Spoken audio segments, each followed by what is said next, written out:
One of the people who was influential in my life was Bob Covell, or as we called him, Dr. Bob.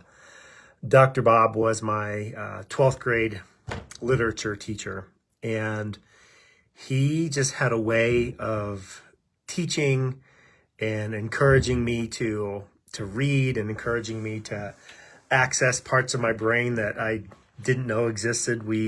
We had to write things, we had to write poems, we had to write all sorts of stuff. And he just made a significant impact on my life. And I just recognize that. Like, I acknowledge that he was a person who very early on in my life, as I said, encouraged me to access parts of my brain that I really didn't know ever existed. So when we acknowledge and we honor people like that who have had a significant impact on our lives,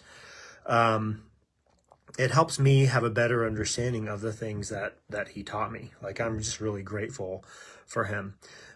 This week, we've been talking about the way John the Baptist prepared the hearts of the people for the coming of God's kingdom. We talked about, so far this week, we've talked about confession and repentance, how John the Baptist prepared the hearts of people by encouraging them to confess their sins and repent of their sins, to live life differently. Yesterday, we talked about the way that John the Baptist, that was his name, he baptized people after they confessed and repented. And this was an acknowledgement that something had changed in their lives. Now, we had lots of conversation about this on Tuesday night in my small group, how John's baptism was different than the baptism that Jesus preached about and that Jesus talked about, and the baptism that the apostles practiced and the early church practiced and we practice, and that's absolutely true.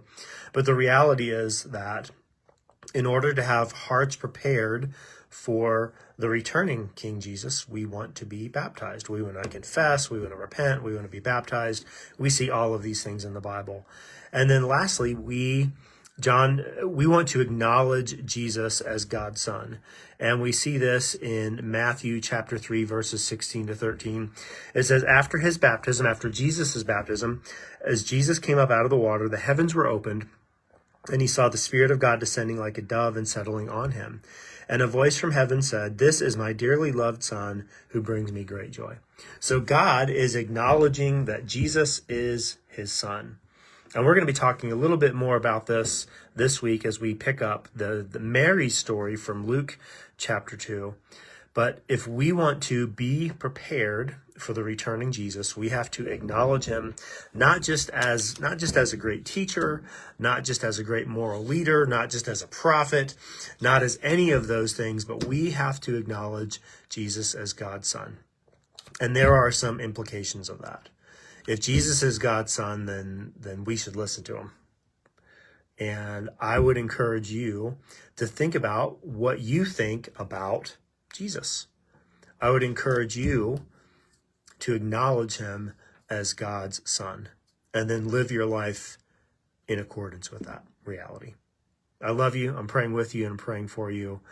I'm thankful to Dr. Bob Covell for encouraging me, and I recognize him. And as important as Dr. Bob was in my life, actually, Jesus is God's dearly loved Son. We'll talk to you soon.